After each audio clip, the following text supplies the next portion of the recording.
Okay, I'm just gonna bring this up so I can get monitors working again here. Oh yeah, they just like to twirl on you, don't they? They do. I wonder if getting a belly band would be more comfortable for you.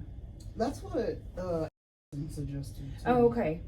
Well, after we get done with this process, maybe we'll switch over to that. Okay. Yeah, because I think it would be more comfortable for you. Okay, sorry, my band's her page. Okay, do we have the little stuff in here? Yes, Okay. it's over there on the, yep. Yeah, I can see it. So, if it's okay with you, I was gonna prepare everything and then talk to you about doing an exam and potentially placing a Foley bulb all at the same time, provided that your exam still suggests that you need one. But if I talk to you about it first and I get everything ready, then I can check you and put the bulb in all at the same time, and it's one cervical exam instead of two. Okay. So the benefit of the Foley bulb is it's a mechanical dilator. So the side attack you've been getting is medication dilation. So it's prostaglandins that help to soften and open up the cervix over time. If we feel like maybe we've gotten softer but we aren't opening up, the next thing that we can use is called a Foley bulb. It is literally a Foley catheter, so that same silicone or latex soft tubing that goes in the bladder, but instead of putting it in the bladder, we thread it up above the cervix through the vagina, and then it sits up above the cervix. We inflate it with some sterile water. It sits up above the cervix and it puts pressure on the cervix like baby's head will later in labor. So what that allows for is for that bulb to slowly work its way through the cervix over about the next 4 to 6 hours. Initially with it in place, it's just kind of crampy. As it starts to get into the cervix, that's when you might not like me very much. But then that means it's close to coming out. So if you start having an increase in your pain, just know that bulb's almost out, and we're probably getting close to 4 centimeters. Okay. Once that bulb comes out, we're 4 to 5 centimeters, so we're halfway done in labor, and you haven't even had any contractions yet. So that's the benefit of putting it in, is it makes your cervix what we call more favorable, so that it is likely to continue to respond when we do have contractions. Okay. So, the risks, anytime we put anything in the body, there's risk of infection or bleeding. We use sterile gloves, instruments, and technique to place this to reduce the risk of infection. The cervix does bleed some as it stretches in labor, so we expect that we might see a little bleeding, so don't be alarmed by that. There is a chance I could break your water with it. We plan to do that at some point in labor, but ideally a little bit later on. If that were to happen, we just don't place the balloon and we start the Pitocin instead. Okay. And then once it's in place, no more cervical checks until it comes out, so you get a nice break.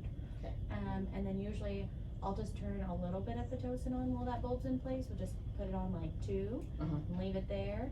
You'll start having some contraction with that. It'll also help to push the bulb out just a little bit quicker for you. Cool. So, and then once it comes out, we'll start going up and make those contractions a little more intense. Okay. In terms of what you feel, it's like a cervical check, and then it lasts a little bit longer. So it's like 30 seconds, and then as Lindsay's inflating the balloon, it just feels like you have to go to the bathroom, like your bladder's getting full. Okay. Kind of a weird crampy sensation. Shouldn't hurt. If it does, it means I need to make an adjustment. It's not quite in the right place. Okay. Questions for me? Didn't you have a question? Yeah, so from what I read upon and from what I heard, it says something that the balloon can cause like something with the baby's head or something, like I don't know. So so to place the balloon, it's just like a little piece of rubber basically. And it's outside of the bag, so it won't be pushed up directly against baby. There'll still be that cushion of fluid bag in between. Like we slide it between the bag and the uterus, so it's not right up against baby. There are some horror stories, depending on which part of the internet you traverse, that talk about damage to babies with guide wires, like poking things.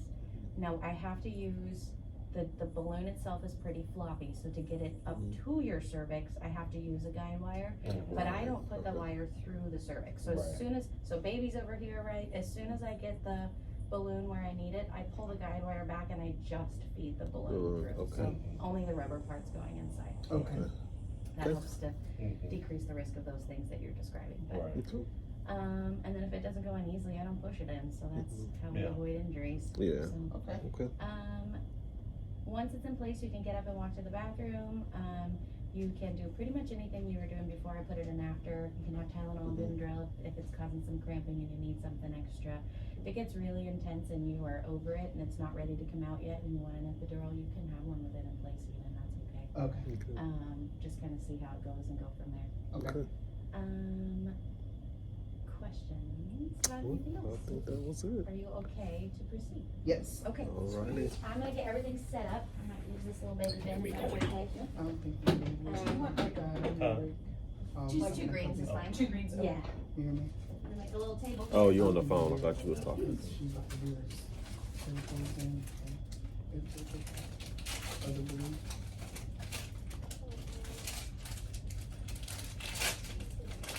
Get this done.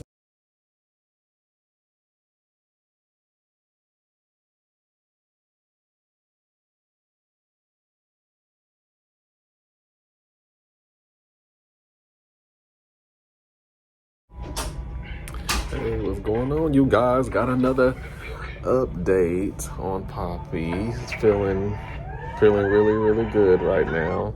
So how are you feeling? Good. Feeling good. Tired. Tired.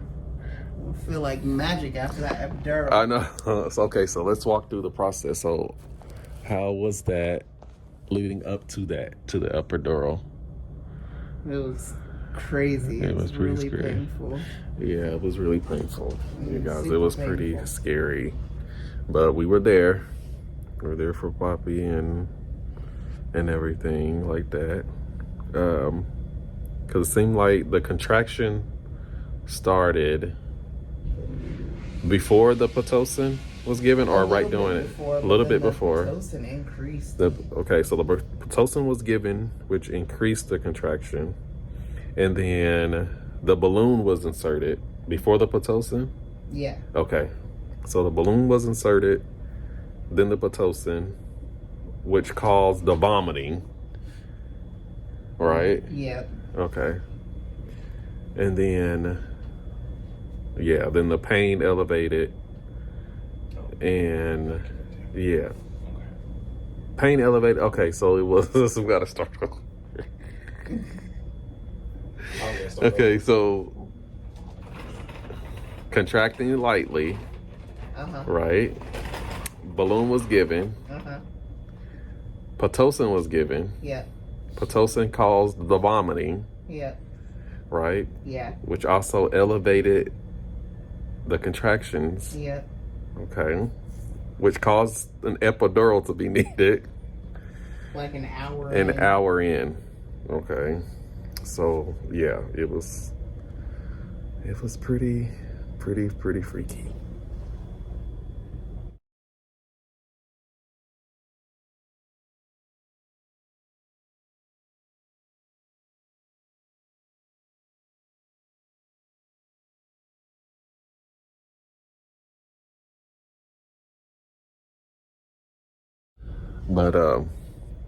But yeah, we're here.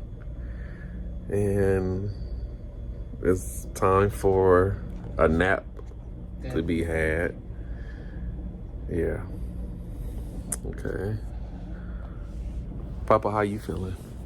Me? Mm-hmm. I'm feeling good. Feeling Mama good? Max and baby feeling good. I'm feeling good. Yeah. The Max is doing great. Like I said, power nap time. Power nap time. Turning every, 30, 45 minutes. And so it's like little faces, but it's all good.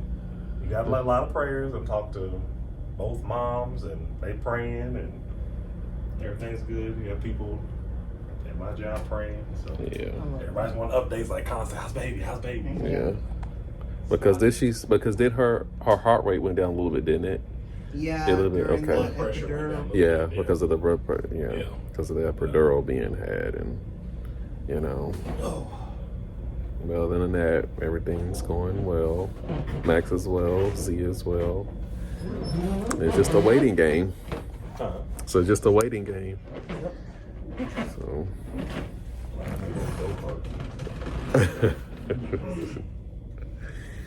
But other than that, see y'all in a bit.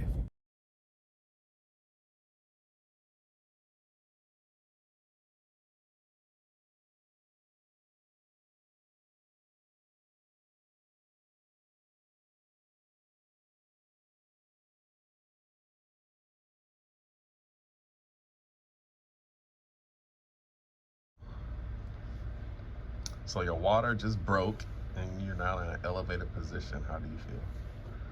Good. Good. Yeah. Epidural's hitting real nice. And you can barely feel it. Yeah. Mhm. So yeah, it feels good. I'm glad you just feel better. And Me too. That was rough. yeah, That was ready rough. for your baby to get here. Yes. Mm-hmm. Can't wait to see her. Can't wait to see her. Yeah. Y'all, she almost here, and we're how many centimeters you said? She said a small 5. A small 5. Almost, y'all. Small 5. Cannot wait. It's been a long journey. It's been a long, long 2 days. Yeah, about to be 24 hours. It's about to be 24 hours. So, but yeah, we almost there.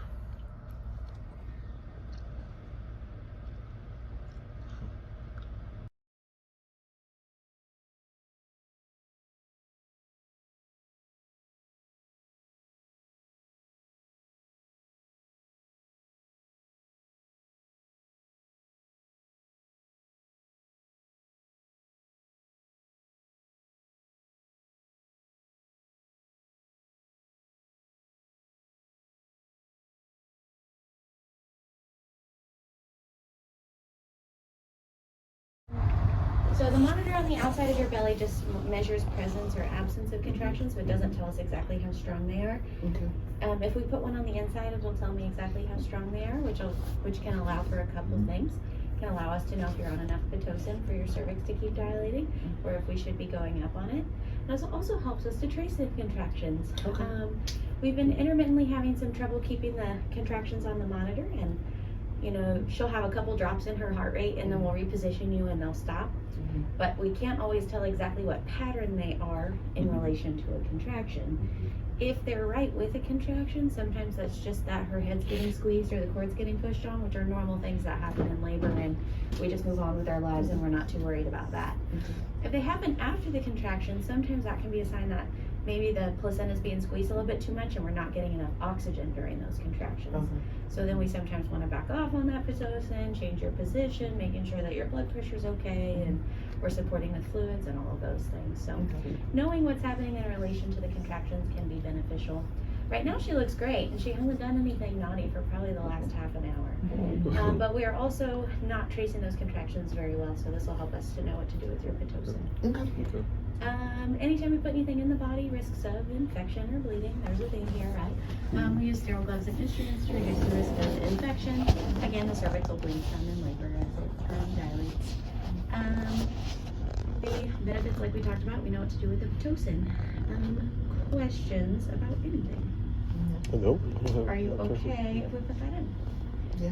So one of the monitors on the outside of your belly is going to go away, and we'll just replace it with one on the inside. Okay.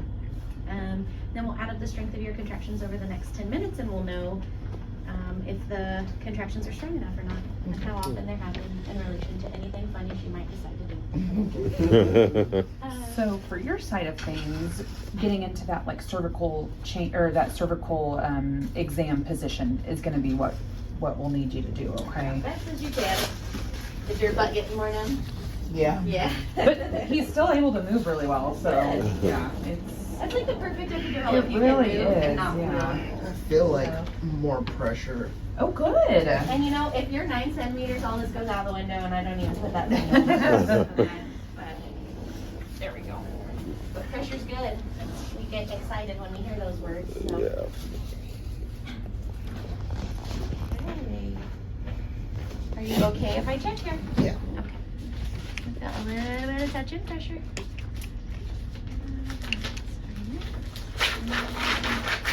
Oh, sorry, that's me touching that Foley bulb tab here. That's gonna feel kind of weird. I slipped the Foley bulb back behind baby's head. Okay. I would say it's just hard to feel that other edge of that cervix. I mean, it's sorry, not like that. It's 5.5. Okay. There it is. It's trying to be more mid position like it wants to be. Sorry, you doing okay? Yeah, I'd say 5.5. Still thin, like 90%. Great. Wow. Cervix is trying to get with the present and be in the right place.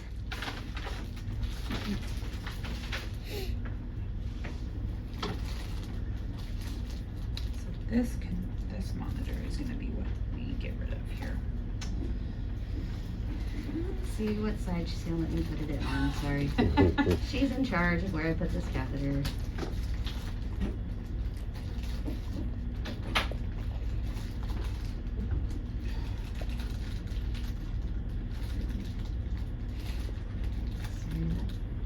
This part was in my way. There we go.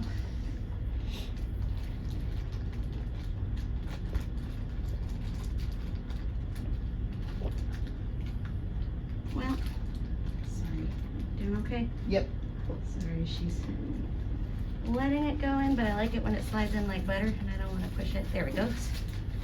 I don't want to push it till she tells me. I think I might have been trying to put it in when you were contracting.